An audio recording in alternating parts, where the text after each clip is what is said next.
Bombing continues overseas. Iran is retaliating. There are going to be more waves of attack. We just had the ambassador to the United States from Israel tell us as much, that this is going to continue until the regime is destabilized and debilitated in terms of the ability to enrich uranium. Now, back here at home, there seems to be this kind of perverse, on one side, like an ability to seek advantage against the administration by doing this, but tacitly or openly in doing that, you are supporting the interests of a terror regime. And then on the other side, there seems to be this head in the sand notion of we should just stay out of it. They want to kill us. Can we get on the same page? Now, here we are blessed with members of Congress who are willing to go on together to show that not everybody is crazy. And we have two tonight who have acute insights on this current situation and specific relevance, in my opinion. Okay, both are members of the Armed Services Committee.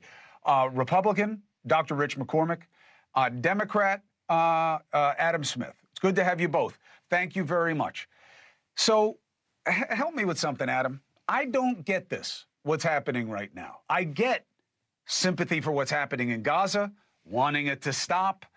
Too many innocent non-combatant casualties. Israel seems to have a disproportionate advantage. I get the humanity of it. Supporting Hamas, I don't get. Supporting Iran, I do not understand. How can anybody say seek peace with Iran? No, nobody's supporting Iran, and I think your premise at the outset is kind of wrong here. I mean, look, Democrats and Republicans can disagree without it simply being for partisan advantage. Okay, you can have an argument and have a discussion, and you're not just trying to score a cheap point. And several things I think are true here. And Democrats, by the way, are not monolithic any more than Republicans are. There's been some disagreement within both parties about how to exactly respond to this. I'll tell you where I'm coming from. Iran is building towards a nuclear weapon. Israel had to do this. Yeah. Okay. It is an existential threat. Iran as a country, from the day they were formed, they've been formed about destroying Israel instead of helping the people of Iran. And so it's in there supporting proxy groups, Hezbollah, Hamas, Houthis. Definitely it makes sense. But second, what a lot of people are concerned about, we don't want to go to war with Iran. And I think Richard would agree with me on that. So how do we support Israel and not get dragged into a conflict? We have forces in the Middle East in a number of different countries that 40, are in 50,000, jeopardy. 19 sites. Yeah, so wanting to protect that is important. Now, the one, you can call it a partisan point, if you will, but look, Donald Trump ran for office saying, I am such a strong leader that if I was president, things like this just wouldn't happen. Putin never would have invaded Ukraine. Gaza war never would have happened. He promises, promises, promises. Well, here he is president, and it turns out the problems are a bit more complicated than that. And Trump just being some mythical, strong leader doesn't stop this sort of thing from happening. So I think it's a perfectly legitimate point for those of us who are not supporting President Trump to say, he promised that this wasn't going to happen. So let's start looking a little bit more closely at what he can actually do versus his ability for bluster and promise. And I think that's a legit point. And it's not, by the way, supporting Iran. Don't support Iran. But I think President Trump overpromised on what he could do in the Middle East. All right, one more beat, then I'm coming to you, Rich. Adam, here's my problem with what you're saying. What's a better idea? If Trump is such a failure at what he said he'd be able to do, what's the better idea? Well, the better idea is don't believe him when he comes walking in saying he's going to magically fix everything. with Iran. I mean, that's the thing. With Iran, Adam, what's the better idea? I said this openly in the hearing the other day. I'm not saying that what's going on in the Middle East is Donald Trump's fault. Okay. I'm saying him promising that he could magically fix it was wrong. Okay. I personally, I think Trump trying to negotiate with Iran made sense. I don't disagree with those moves. I'm disagreeing with the fact that a lot of people went to the polls and voted for Trump because he was somehow going to prevent this from happening. My position has been it's hard to prevent from happening. I'm not saying there's some magic plan. I'm saying don't believe empty promises. No, I got you. But look, Rich, talking to sources inside the IDF and inside Israeli, political power within Netanyahu's administration or government, as they call it there, they say this didn't happen under Biden because they didn't trust him to have their back. and that this needed to happen then, and that Trump was able to see that and allowed Israel to do what has been necessary for years with Iran. So how do we balance people in your party and Adam's party who don't think this is our fight? How do you get them to understand it? It is absolutely our fight, not boots on the ground. I know there's no will for that. And it doesn't change anything anyway, you know, unless you change the regime. But how do you get them on the right page? Well, first of all, we have extremists in both parties. We have people who are isolationists, and that was actually debunked by your last two guests. It talked about we are not isolated from this at all. We are the big Satan. We're the great Satan. They're the little Satan.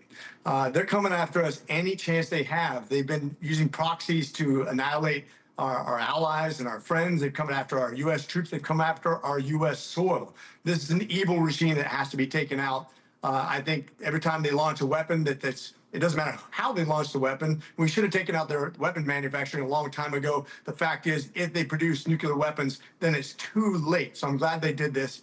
The interesting thing that you just brought up, though, for a long time, we weren't delivering even minor weapons to Israel because Biden had concerns about how Israel was doing things in Gaza.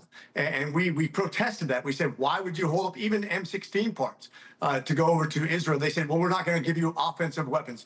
Well, that's pretty much every weapon except for a anti-aircraft or anti-missile weapon. It's not ridiculous. It's a ridiculous position to have, and that's why he wasn't trusted. Now, I'm not going to get into the timing of this. I think the timing has everything to do with a nuclear bomb being produced by 60% enriched uranium by a rogue nation that's a theocracy that cannot be trusted by any means. And I think that's what brought this to a head. I got it. Adam, you want to push back? Go ahead. Then I got one other question. It's just simply not true that Joe Biden cut off weapons to Israel. Certainly not the stuff you talked about. We've been supplying weapons all over the place. There was one point where they slow walked 2,000-pound bombs. You want to talk about that? We can talk about that. But not only were we continuing to supply Israel on a day in and day out basis with literally billions of dollars in bombs, twice Israel was attacked when Biden was president, in April and October of last year. Both times, the U.S. and all partners in the region rose up and defended Israel. So to say that we stopped giving weapons to Israel under Biden, that's simply not true. We actually had to write letters about it because he did. He slowed. We have Martin Manufacturing here in Georgia couldn't deliver their product because Biden stopped that. Maybe it wasn't well publicized, but it sure as heck did happen. All right. Well, look, Adam and Rich, we are where we are right now. Here's my last question to you guys. Do you think there is an opportunity here to get people in both parties to stop the fabrication of fringe agendas and focus on the extremist Islamist threat that we're facing right now?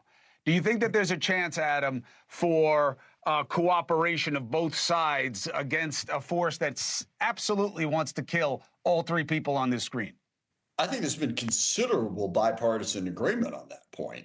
Certainly, as Rich said, there's extremes on both ends, but you can look at the votes in support of Israel. You can look at the votes, on a wide range of issues. So if I make you feel a little bit better before we head into the weekend, yes, I think there is bipartisan consensus on that. Good, because I get that it's different. I get that it's different with Gaza. I get it, but Americans looking at Iran with a sympathetic eye at all, like this isn't the way to do it. What other way is there? Yeah, if you look at what we're doing in armed services, we are collectively aimed in the same direction. If you look at the Peace Through Strength initiative, I think both sides see it pretty equally. You are going to have French. I'm the one that gave the censorship of Rashida Tlaib, which we had 20 Democrats for only 20 though, and she said some pretty extreme things, including stuff that's in support of Iran, which I think is outrageous. Because once again, there's a lot of people who support people that would kill them otherwise. It's crazy. But I think that Adam and I see the world very similarly when it comes to the United States' place in the world and where we should be. And I think you'll find the great majority of us when it comes to our relationship with Israel is united. And I'm excited about that, at least. Gentlemen, thank you for coming on. Thank you for the candor. And thank you for the recognition of what we're up against here. This is a very different situation where American interests are involved. The best to you both for Father's Day. God bless and be well. Separate Fidelis. Thanks. Thanks, Chris. 4 minutes and 30.